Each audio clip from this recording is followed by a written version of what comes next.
Muraho neza nshuti z'abakunzi ba Yes TV Rwanda. Ndabashimira uko mukomeza kudushyigikira no gukurikira ibikorerwa kuri uyu muyoboro. Uruhare rwanyu ni ingenzi cyane mu gukomeza gutanga ibisobanuro byimbitse ku bintu by'ingirakamaro, cyane cyane ibijyanye n'ikoranabuhanga n'imari, by'umwihariko cryptocurrency. Hari ibihuha byinshi byagiye bivugwa, cyane cyane abavuga ko amafaranga ya Pi yaba ahagaze cyangwa adafite agaciro. Reka mbabwire ukuri kose. Njye mugiye kubana muri ino video nitwa Gasigwa Emmanuel Kiza. Niba uri mushyashya kuri uno muyoboro, reka mbanze nguhe ikaze, kandi niba dusanganwe nawe naguha ikaze, kandi nanabashimira kuba mwagize uruhare mu gukanda kuri ino video, kuba mwayinyuzeho mukayikirikaho. Muri abantu b'ingenzi cyane, munyereka ubutwari kandi mukama imbaraga zo gukora cyane. Nyamuneka rero niba uri mushyashya wibuke gukanda subscribe, ukore no kunzogera, maze ubundi wandike no muri komenti utubwire uko ubyumva n'uko wabibonye, ndetse n'ibyo wifuza ko twagukoreraho. Mbibutsa yuko izi video dukora tuba twabisabwe namwe. Mutagize icyo muvuga biragoranye ko twagira icyo dukora. Niyo mpamvu rero ino video iba ifite abayidusabye. Nyamuneka rero niba uri mushyashya, ikaze umuryango mugari wa Yes TV Rwanda.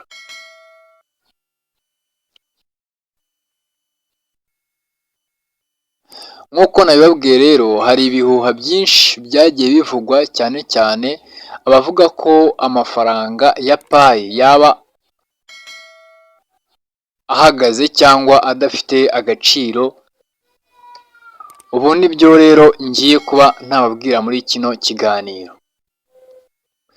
Ikintu cya mbere, kugeza ubu Pi Network iracyari mu cyiciro cya Mainnet Enclosed, aho cryptocurrency ya Pi itarashyirwa ku masoko yemewe.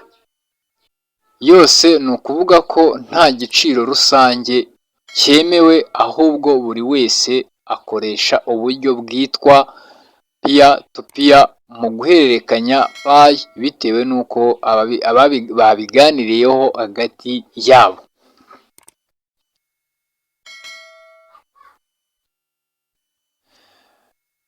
Kandi bivugwa ko kuba igiciro bivugwa ku biciro biri hejuru, cyangwa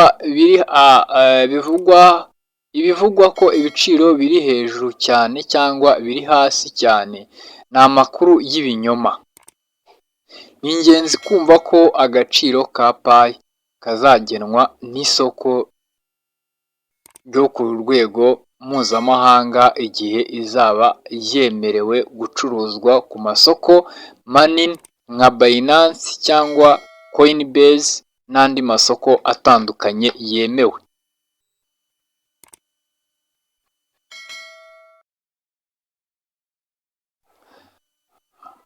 Ni iki twagakwiye gukora mu gihe tugitegereje ko Pi igera ku rwego rwo gucururizwa ku masoko yose?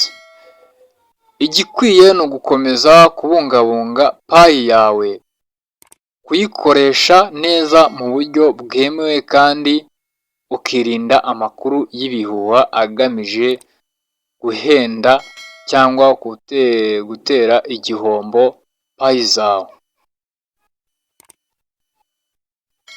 Nk'uko nabivuze, birakwiye ko dukomeza gushyira imbere ukuri no gusobanukirwa n'ibikorerwa kuri Pi Network, aho guhururana amakuru y'ibinyoma dufite, kandi ariko dufite amahirwe yo kuba turi muri gahunda y'ikoranabuhanga rishya kandi rifite ubushobozi bwo guhindura uko ubukungu bw'isi bukoreshwa. Kuva watangira gucukura Pi, wahawe amahirwe yo kwinjira muri system itandukanye n'izindi. Cryptocurrency zisaba ibikoresho bihenze, niyo mpamvu Pi ari iy'abaturage, kandi tugomba kuyibungabunga no kuyifata nk'umutungo w'ahazaza hacu uzaduhindurira ubuzima. Ikindi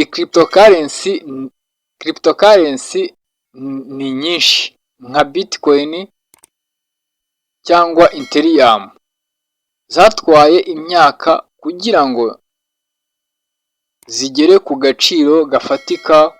Ku by'ibyo ukwiheba cyangwa guhubukira gucuruza payi mu buryo budasobanutse bishobora kugushyira mu bibazo cyangwa se mu bihombo bikomeye cyane.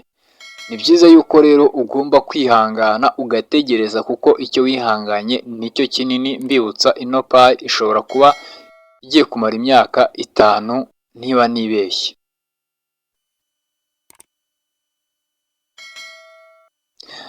Ikindi nakubwira ni uko payi ntabwo ari amafaranga gusa, ahubwo ni igikoresho kizafasha mu kwishyurana ku isi hose, mu guhanga udushya mu bucuruzi ndetse no mu gushimangira ikoranabuhanga rifasha abantu iby'ingenzi, abantu b'ingeri zose.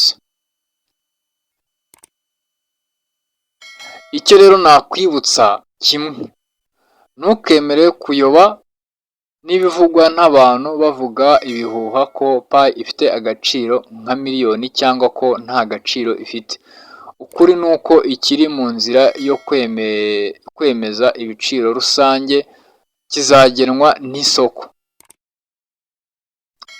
Soza rero icyo nababwira nasorezaho rero ni uko dukomeza gushyigikirana, dusangira amakuru meza kandi dufatanye kubaka iterambere ryacu binyuze ku ikoranabuhanga rishya.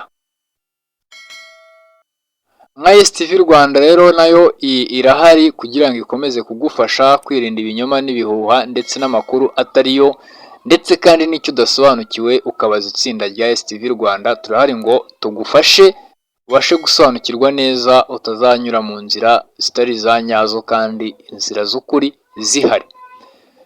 STV Rwanda rero nayo ikaba ihari ngo izakomeze kubagezaho amakuru yizewe kandi abafasha. Mugire ibihe byiza kandi dukomeze kuba umuryango umwe. STV Rwanda turi hano ku bw'ubumenyi bwanyu n'ubuhanga bwanyu. Ndabashimiye ko mwabanye natwe muri kino kiganiro, tukaba tugeranyeze ku musozo w'ino video. Reka nkubwire ngo uri umuntu w'intwari, uri uw'agaciro, uri uw'ingenzi. Nizere yuko kandi hari icyo wungutse muri ino video kandi umwanya wawe uwubyaje umusaruro ku bw'iyi video. Ndabakunda cyane. Ciao ciao, Imana ibahe umugisha. Naho muri video zitaha bibutsa gukanda like na subscribe kutarayikanze, kandi comment yanyu ni ingenzi kutubwira uko mubyumva n'uko mubitekereza ndetse n'uko video wayumvise, ndetse kandi n'icyo wifuza ko twagukoreraho ubutaha turagusubiza. Nyamuneka ciao ciao.